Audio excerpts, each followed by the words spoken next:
Hello everyone, तपाईहरुलाई मेरो mini ब्लगमा स्वागत छ। र हिजो भने चाहिँ म नानीलाई लगेर हस्पिटल जाँदै थिएँ नि त, मालबजार हस्पिटल। मेरो नानीलाई भने चाहिँ ज्वरो आएको थियो र चाहिँ हस्पिटल लगेको डाक्टर देखाउनको लागि। र यसरी वेट गरिरहेको थिएँ नि त, डाक्टर आउनुभएको थिएन र चाहिँ यसरी वेट गरेर नानीलाई भने चाहिँ धेरै ज्वरो आइसकेको थियो नि त। त्यही भएर भने चाहिँ नानी पनि कस्तो भइरहेछ, बसिरहेको थियौँ हामी चाहिँ डाक्टरको वेट गर्दै।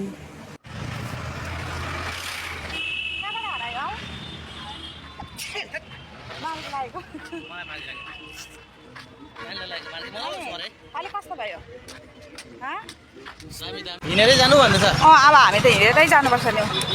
यहाँ पर के गर्ने के अरे कहाँ हो गाडीमा जानुपर्छ नि हौ। ऊ पर आउँछ नि त हौ। त्यही भएर हाम्रो नानी यहाँ बिमार भएर चाहिँ हाम्रो नानी यस्तो भइरहेछ नि त है नानी।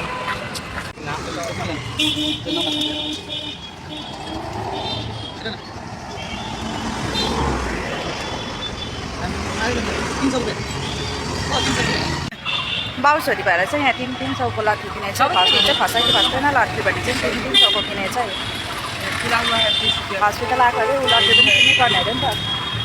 लट्ठी पनि किन्नै पर्ने अरे त।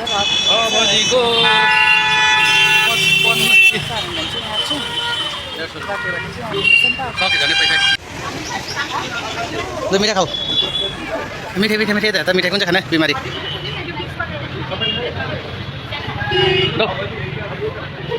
त्यो पनि एउटा बगान उयो हो। आज भने चाहिँ हामीहरू चाहिँ गुरुवाथानमा नि टोटोमा जाँदैछौँ है। हतार भइरहेछ नि त घर पुग्नु। त्यही भएर चाहिँ टोटो रिजर्भ लगेर जाँदैछौँ है। गुरुवाथान हेर्नु सक्नुहुनेछ, टोटो रिजर्भ लगेर जाँदैछौँ हामीहरू चाहिँ। बाउ छोरी र म मात्रै छु है टोटो रिजर्भ लगेको भने चाहिँ नम्बर बसेको छु।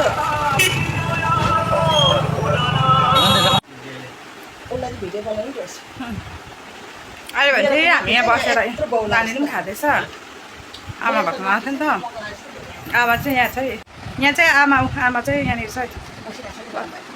ए सचिन पनि यहाँ छ। हाम्रो नानी चाहिँ यहाँ बसेर खाँदैछ है। गरम भयो नि त, के गरम भयो चाहिँ आएर बसेर चाहिँ चल्दैछ।